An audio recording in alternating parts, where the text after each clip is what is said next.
কৃষ্ণ কৃষ্ণ শুধু শ্রী কৃষ্ণ। আপনারা একাদশী করেন তো? করেন।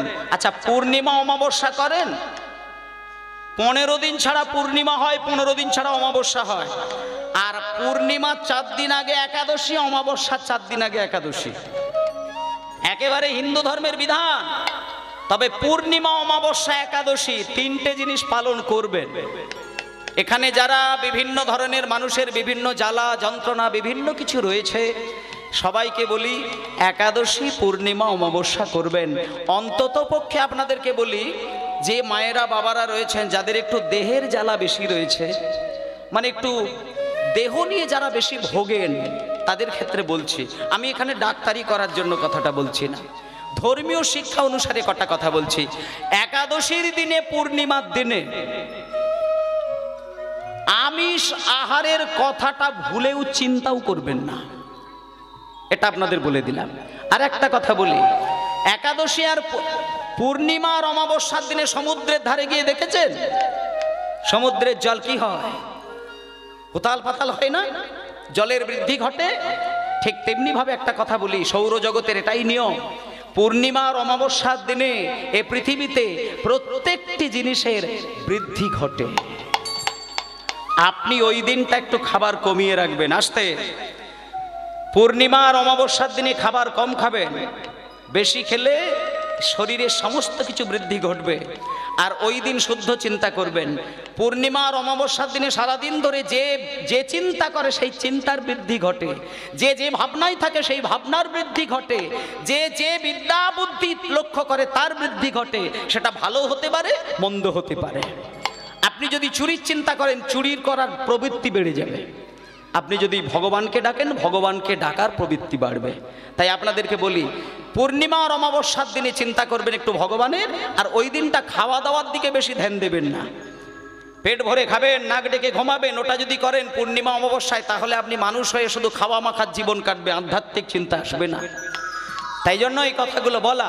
তাহলে এই যে চাঁদ, এ 15 দিন ছাড়া দেখা দেয়, আবার 15 দিন ছাড়া ডুবে যায়, তার চক্রান্তই হচ্ছে চাঁদের স্বভাবের জন্য। এই ঘটনা আপনারা অনেকেই জানেন।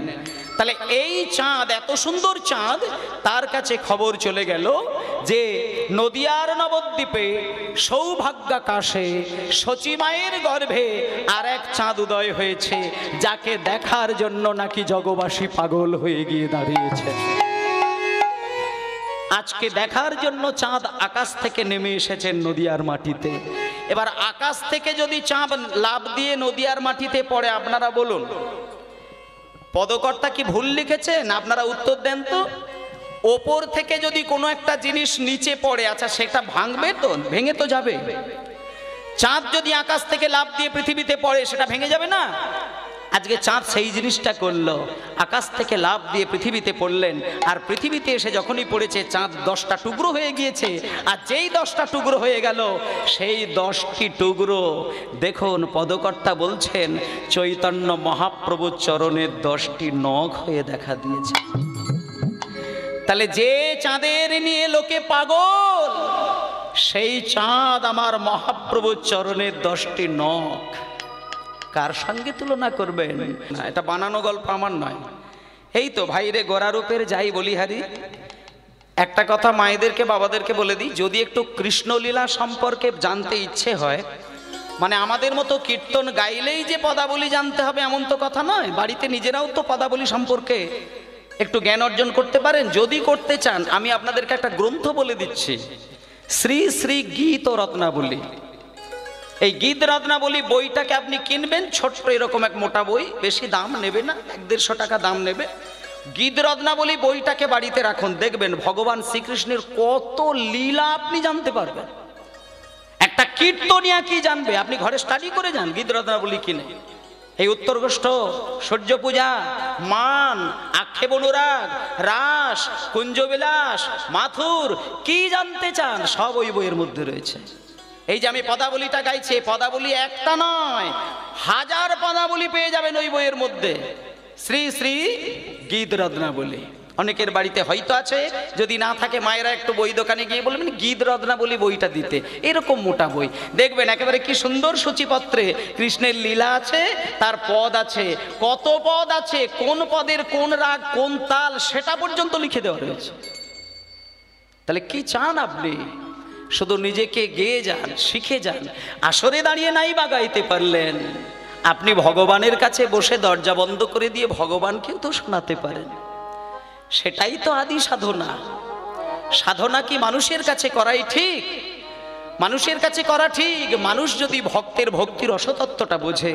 তাই জন্য আপনি এগুলো দেখবেন, এই গীত রত্নাবলী বইটা যাদের আছে তারা দেখবেন সেইখানে এই গৌরচন্দ্রিকার পদের মধ্যে লেখা রয়েছে, হে ঋষধাকর মুরছি চরণ তলে পড়ু দশন খর পধরি গোরা রূপের যাই বলি হারি। নিতাই গৌর ব্রহ্মানন্দে হরি বল হরি বল। এইবার বলে দিচ্ছেন, বলে কাঞ্চনা চাঁদের সঙ্গে তুলনা করিস না, চাঁদ নিজেই গৌর হরির নৌক হয়ে গিয়েছেন। বলে তাহলে আমার এইবার শেষ তুলনা হয়ে গেল। বলে কি? একেবারে শেষ। কি একেবারে শেষ? এটা মায়েরা খুব ভালোবাসেন, এটা প্রত্যেক মা জননী।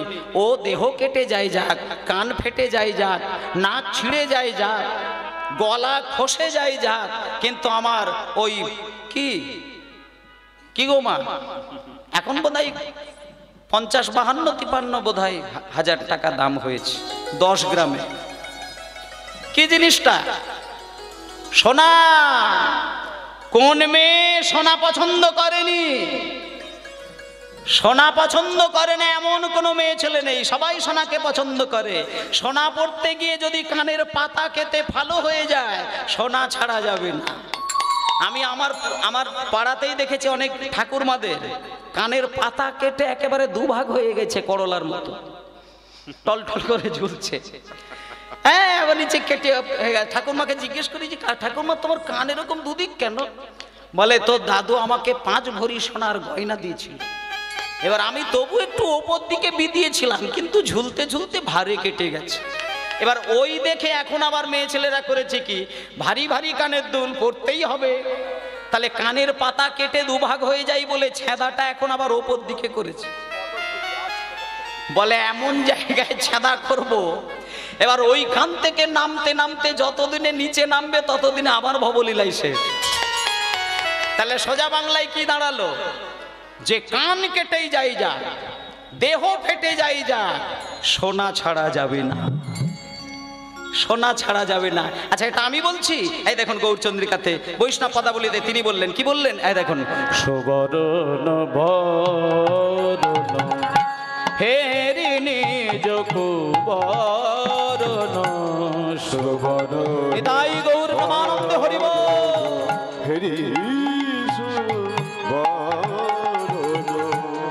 সুবরণ বরণ হেরি নিজ কুবরণ সুবরণ হেরি নিজ কুবরণ মানে।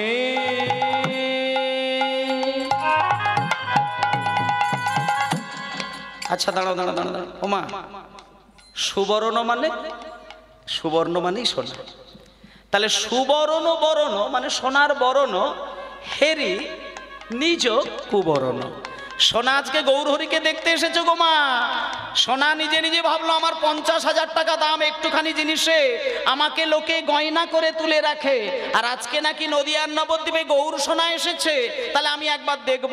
এই বলে যখন সোনা নিজে গৌরহরিকে দেখলেন, দেখে তখন কি বিচার করলেন? সুবর্ণ বরণ হেরি নিজ কুবরণ। সোনা নিজে বলছে গৌরহরির গায়ের রংটা এমন, তার পাশে দাঁড়ালে আমাকে যেন কুবর্ণ মনে হয়। তাহলে সোনা নিজেই আজকে হেরে গেলেন।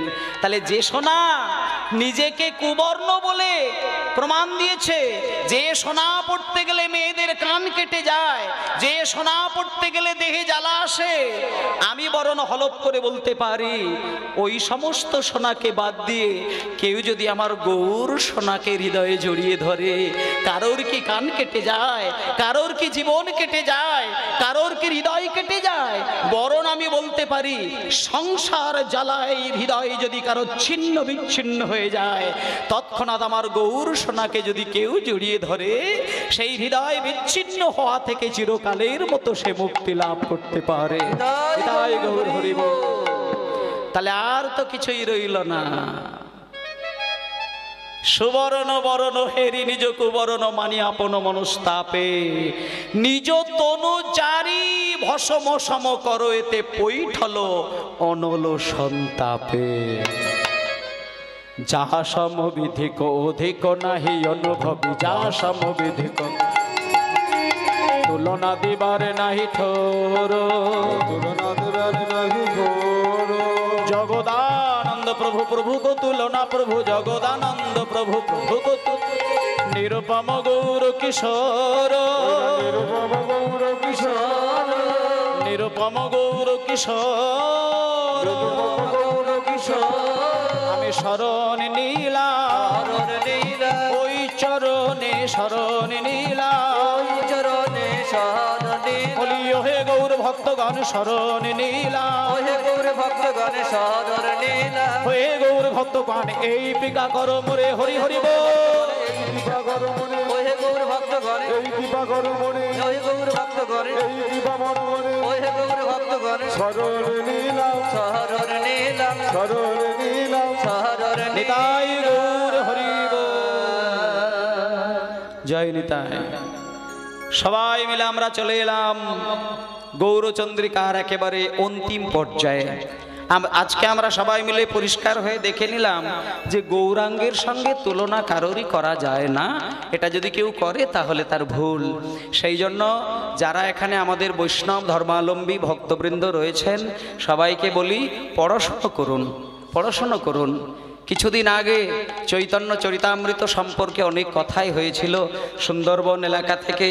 আমার তো হোয়াটসঅ্যাপ নাম্বারে গ্রুপ রয়েছে সুন্দরবনের বৈষ্ণব চ্যানেলে, কত কথা, কত মন্তব্য, কত কিছু। কিন্তু একটা কথা হচ্ছে কি, যে শাস্ত্র সম্পর্কে আলোচনা, সমালোচনা, প্রশংসা, তার বিরুদ্ধেও তার পক্ষে এ নিয়ে এত ভ্রান্ত মাতামাতি না করাই ভালো। কারণ এ সমস্ত যে সময়কালে ঘটেছে সে সময়কার শুদ্ধ বাতাস, শুদ্ধ খাবার, শুদ্ধ চিন্তা দিয়ে গড়া। আর আমরা এখন যে বাতাস, যে খাবার, যে চিন্তায় আছি তার বিচার করার সূক্ষ্ম মাত্র বুদ্ধি আমাদের তৈরি হয় না। যেমন আমি আপনাদের বলি, আপনি যদি ওই কথাই বলতে চান তাহলে বেলুর মঠে গিয়ে দেখবেন, এটা শুধু আপনি সিদ্ধান্ত দিয়ে বোঝান যে বেলুর মঠে গেলে দেখবেন বছরের এমন একটা দিন আছে যেখানে মাছ মাংস দিয়ে প্রসাদ তৈরি করা হয়। তাহলে আমি যদি আপনাকে প্রশ্ন করি বেলুর মঠে মাছ মাংসের প্রসাদ তৈরি করেছেন কে, তিনি তো মূর্খ। কিন্তু আপনি কি জানেন এই প্রসাদের বিবরণ কে দিয়েছেন? স্বামী বিবেকানন্দ দিয়ে গেছিলেন। তাহলে আপনি বিবেকানন্দ সম্পর্কে আলোচনা করার মতন আপনি এত বড় অপদার্থ হয়েছেন কি করে? হতে পারে না। স্বামীজি কেন মাছ মাংসের প্রসাদ অ্যালাউ করেছে, কেন সেইখানে প্রথা তৈরি করেছে, এই বিচার বুদ্ধি তৈরি করার মতো দুঃসাহস হয় কি করে? হতে পারে না। তিনি কোন দিব্যচক্ষু দিয়ে বিচার করে এই প্রথা চালু করেছেন সেটা উনি জানেন। আমরা ওর সমালোচনা করতে পারি না, হতে পারে না। সেই জন্য একটা কথা বলি, ধর্ম সম্পর্কে চোখ খুলতে হবে।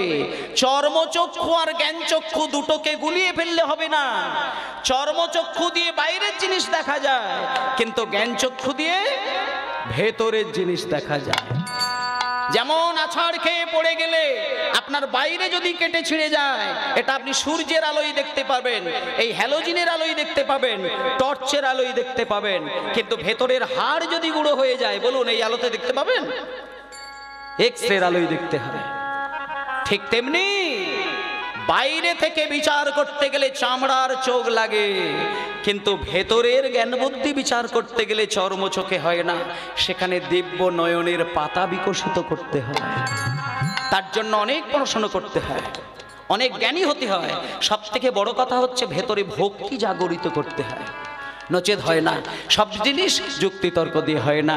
তাই বাবা চলুন আমরা কিছু পড়াশুনো করি। চৈতন্য চরিতামৃত, চৈতন্য ভাগবত, চৈতন্য চরিত, এই সমস্ত গ্রন্থগুলো শুধু পড়ে যান না। দেখুন না, পরমানন্দ পেতে গেলে আলাদা করে টিভি সিনেমা দেখতে হবে না, আনন্দ পেতে গেলে ইউটিউব খুলতে হবে না।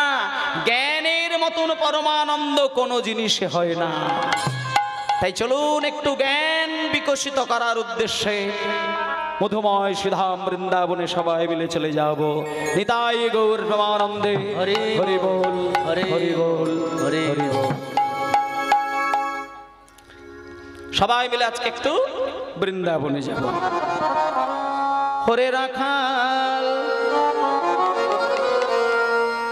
আর বলে দে, বলে দে, বলে দে একটা লাইন। হরে রাখাল আমায় বলে দে রে, বলে দে কোথায় বৃন্দাবন, বৃন্দাবন গোঠের রাখালে বলে দে কোথায় বৃন্দাবন, রাখালে রাজা গোপাল আমার খেলে অনুক্ষণ, কোথায় বৃন্দাবন। হরি হরি বল। রাখাল বলে দে রে, কোথায় বৃন্দাবন, যেথা রাখাল রাজা গোপাল আমার খেলে অনুক্ষণ, কোথায় বৃন্দাবন। দিনে রাতে মিলনের আসে সাধা সেরে চাঁদের পাশে, যেথা দিনে রাতে মিলন রাশে সাধা সেরি চাঁদের পাশে, যেথায় দিনে রাতে মিলনের আসে চাঁদা সেরে চাঁদের পাশে, পথের ধুলাই ছড়িয়ে আছে, পথের ধুলায় ছড়িয়ে যারে পথের ধুলাই ছড়িয়ে আছে শিহরি চন্দন, কোথায় বৃন্দাবন। গোঠের রাখাল বলে দে রে, হরি হরি হরি বল। রাখাল রাজা গোপাল আমার খেলে অনুক্ষণ, কোথায় বৃন্দাবন। বল কোথায় বৃন্দাবন, বল কোথায় বৃন্দাবন, বল কোথায় বৃন্দাবন, বল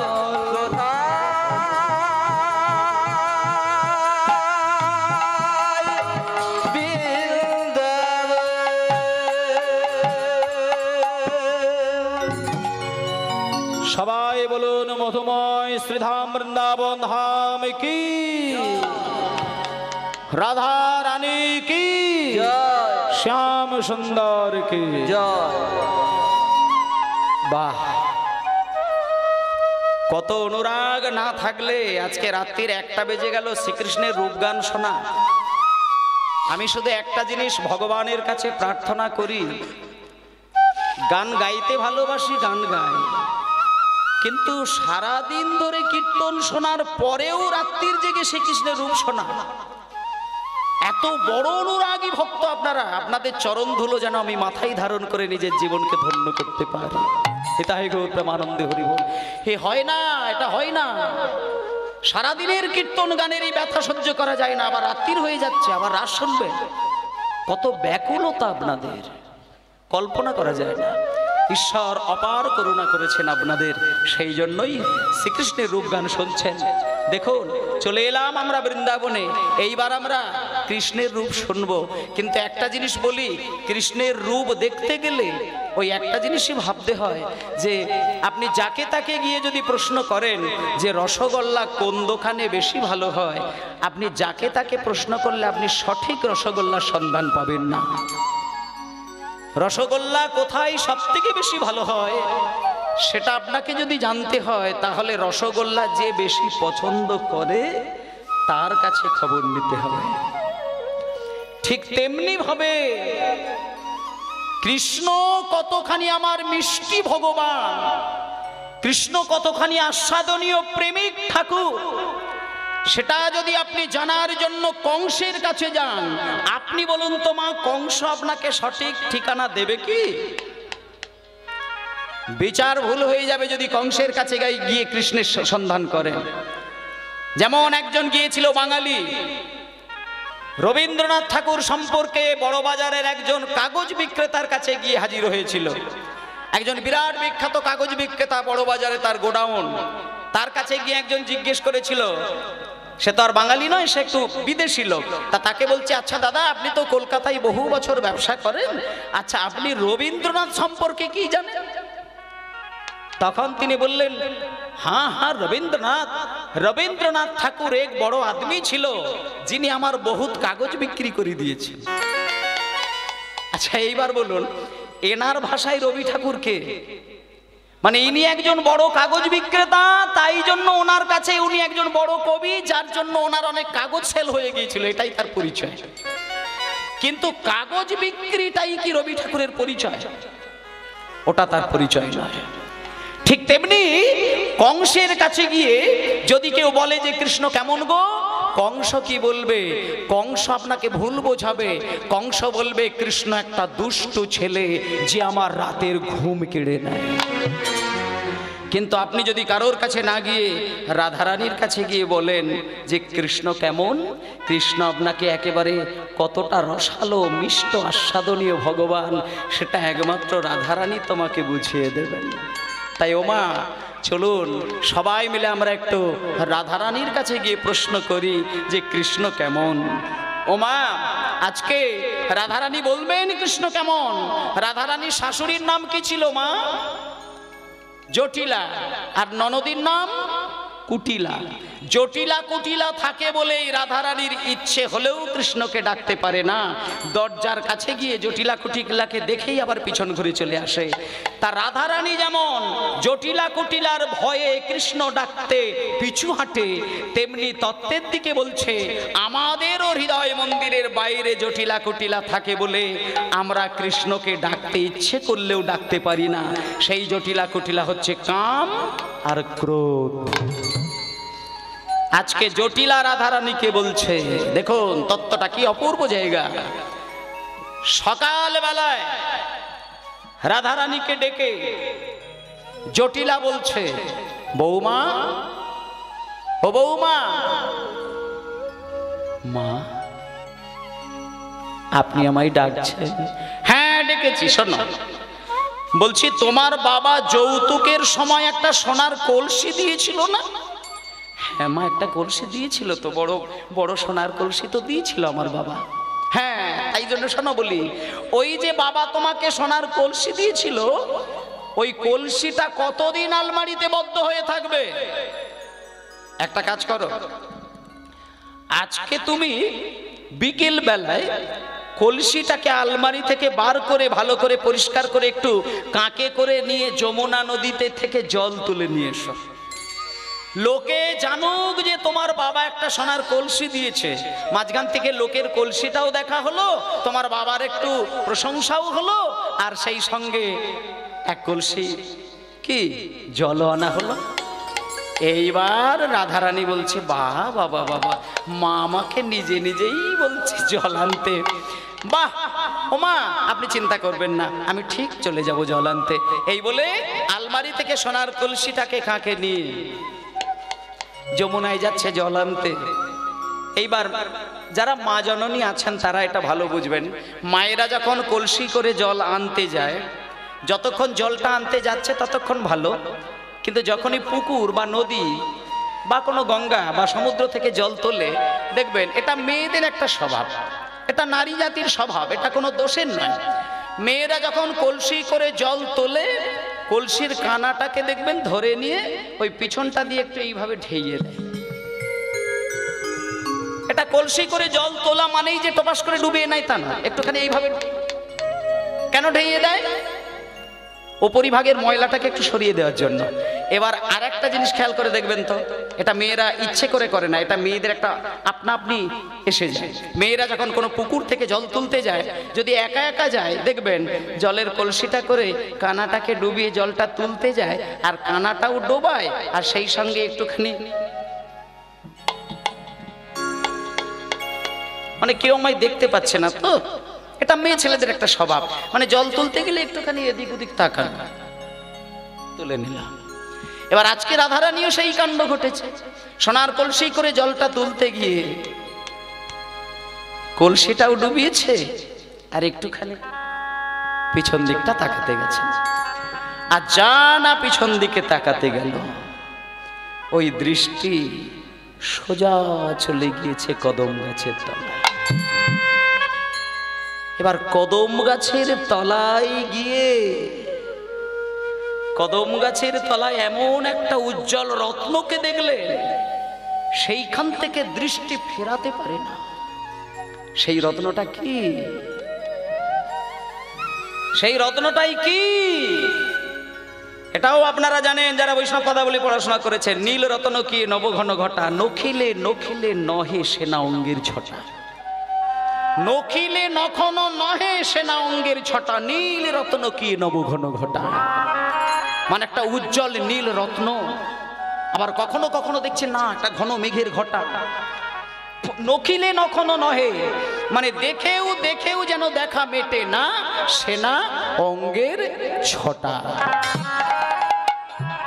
এবার মা আসল জায়গাটা আসছে, যখনই সঙ্গে সঙ্গে একটুখানি চলে গেল কদম গাছের তলায়, এবার ওই নয়নে নয়নে নয়নে নয়নে কখন যে দেহ থেকে তার মনটা বেরিয়ে গিয়েছে সেটা রাধারানীর হুঁশ নেই।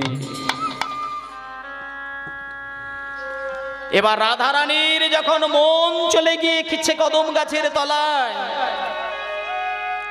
হাত থেকে সোনার কলসিটা ছেড়ে গেল। এবার একটা যদি সোনার ভারী কলসি হাত থেকে ছেড়ে যায়, এটা কি মেনে নেওয়া যায়? কিছুক্ষণ পরে যখন মনটা নিজের দেহের কাছে আসলো, তখন দেখলো কলসি হাতে নেই।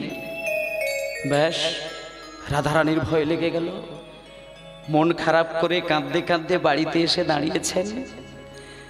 এবার সঙ্গে সঙ্গে জটিলা বলছে, বৌমা, ও বৌমা,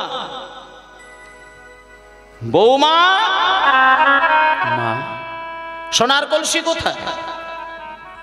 হারিয়ে ফেলেছে তো, কি বলবে? সঙ্গে সঙ্গে মাথাটাকে নিচু করে বলছে, মা আমি সোনার কলসিটা হারিয়ে ফেলেছি। হারিয়ে ফেলেছি মানে? কোথায় হারিয়েছে? সোনার কলসিটা জলে হারিয়ে গেছে মা, সোনার কলসিটা হাত থেকে খসে গিয়ে জলে চলে গেছে। এদিকে সোনার কলসি ভাসতে ভাসতে চললো, সোনার কলসি মনে মনে চিন্তা করছে, আমার কত ভাগ্য ভালো যে আমি কত বছর ধরে আলমারির মধ্যে বদ্ধ ছিলাম, আমার আজকে ভাগ্য ভালো হয়েছে, বদ্ধ আলমারি থেকে মুক্তি পেলাম। আরো ভাগ্য ভালো আমি রাধারানীর কোলে চড়লাম, আরো ভাগ্য ভালো আমি মায়ার সংসার ছিন্ন হয়ে আপন মনে ভাসতে ভাসতে চললাম। তাই হরি বল। আর এদিকে যখন এ রাধারানীকে ধমক দিয়েছে, বৌমা সোনার কলসিটা ডুবে হারানোর আগে তুমি গলায় দড়ি দিয়ে ডুবে মরতে পারলে না? আচ্ছা মায়েরা, এত কড়া কথা কি কাউকে বলা উচিত? বাড়ির জিনিসপত্র কি হারিয়ে যায় না? কত দামি দামি জিনিস হারিয়ে যায়, তা বলে কি এত কড়া ভাষায় কথা বলা উচিত? যখনই জটিলা বলেছেন যে কলসি হারানোর আগে তুমি ডুবে বললে না, সঙ্গে সঙ্গে ললিতা এসে জটিলার মুখ চাপা দিয়ে বলছে, মা আপনি ওইভাবে বলবেন না, আমাদের রাধারানী তো রাজার মেয়ে, এত কড়া কথা তাকে কেউ কোনোদিন শোনায়নি, সে অনেক আদর দিয়ে বাবা মানুষ করেছে। মা আপনি সোনার কলসি হারিয়েছে বলে গালিগালাজ দিয়ে আমাদের রাধারানীকে কেন কথা বলছেন? আপনি মুখ বন্ধ করুন, আমি কথা দিচ্ছি, আপনি আমার উপরে দায়িত্ব দিন, আমি জিজ্ঞেস করব ও সোনার কলসি কোথায় হারিয়েছে। দরকার হলে ও যদি না বলে আমরা ওর বাবার কাছে গিয়ে দুটো সোনার কলসি আবার আনবো, কিন্তু হাত জোড় করে বলছি আমাদের রাধারানীকে ওইভাবে গালিগালাজ দিয়ে কথা বলবেন না।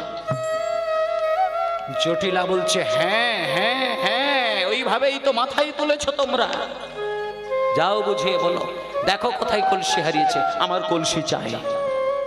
এইবার কাণ্ডটা দেখো, ললিতা রাধারানীর হাতটা ধরে একটু দূরে গিয়ে একেবারে পাশে বসে বলছে, রাধে, এই রাধে, লোকে পেতলের কলসি হারালে কাঁদে, তুই সোনার কলসি হারালে কেন হারিয়েছিস বল, কেন হারিয়েছিস তুই? লোকে সোনার কলসি হারায়, পেতল কলসি হারালে লোকে হাউ হাউ করে কাঁদে, তুই সোনার কলসি হারালি, কোথায় হারিয়েছিস রে, কোথায় হারিয়েছিস, আমায় কানে কানে। রাধারানী নীরব হয়ে দাঁড়িয়ে গেলেন। ললিতা হাজার জিজ্ঞেস করার পরেও রাধারানীর মুখে কোনো কথা নেই। শেষে ললিতা বলছে, রাধে, তুই সোনার কলসি হারিয়েছিস মানে তুই তো বোকা মেয়ে ছেলে নস, তোর মতো মেয়ে ছেলে সোনার কলসি তো হারাতে পারে না। আমার মনে হয় তুই সোনার কলসির থেকে দামি কোনো রত্নের সন্ধান পেয়েছিস। তুই কি সত্যি কোনো দামি রত্নকে দেখেছিস? তা যদি দেখিস আমাকে বল, কাকে দেখলি, কোথায় তুই দৃষ্টি দিয়েছিস, কিসে তুই ভালোবেসেছিস, যা কিনা তোর দেহ থেকে সোনার কলসি হারিয়ে গেল। ভক্তমণ্ডলী, ভক্তিবতী মায়েরা, এখানে সোনার কলসিকে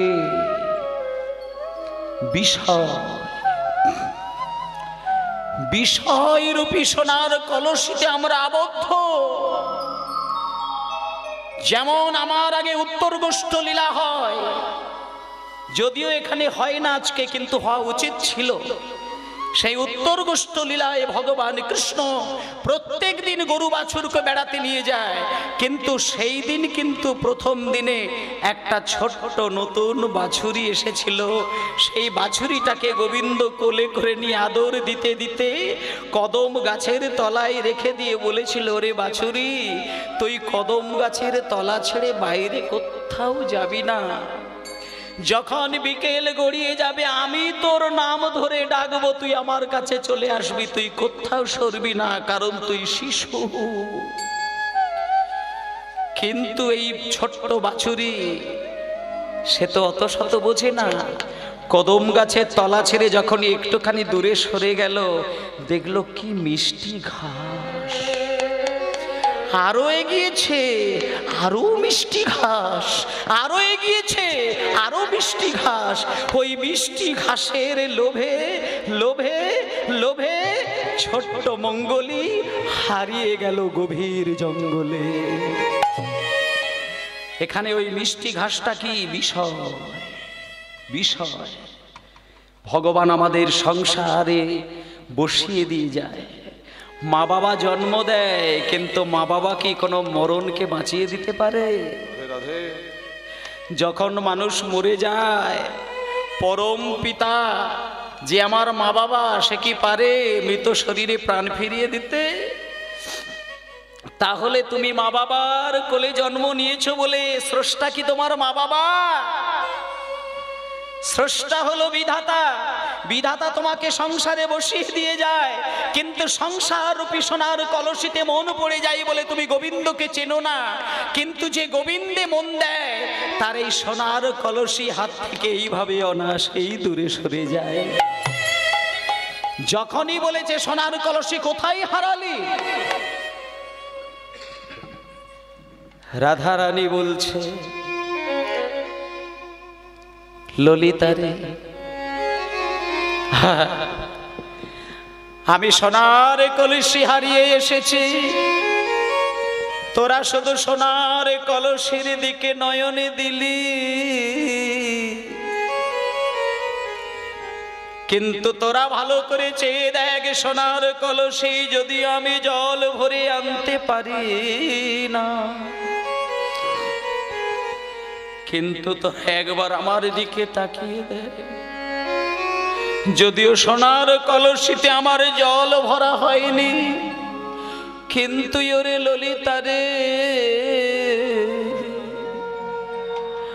আমি আমার নয়ন কলসি ভরে এনেছি।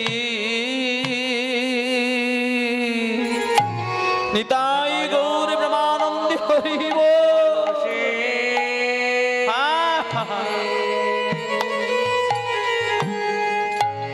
আমি ভরে এনেছি ওরে ললিতা রে,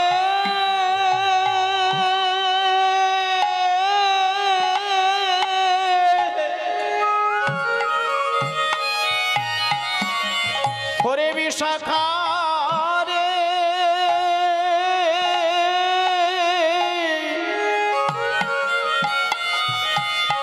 তোরা একবার আমার ভালো করে নয়ন পানে তাকিয়ে দেয়। ওরে বিশাখা রে, তাই গৌর ব্রহ্মানন্দে হরি বল।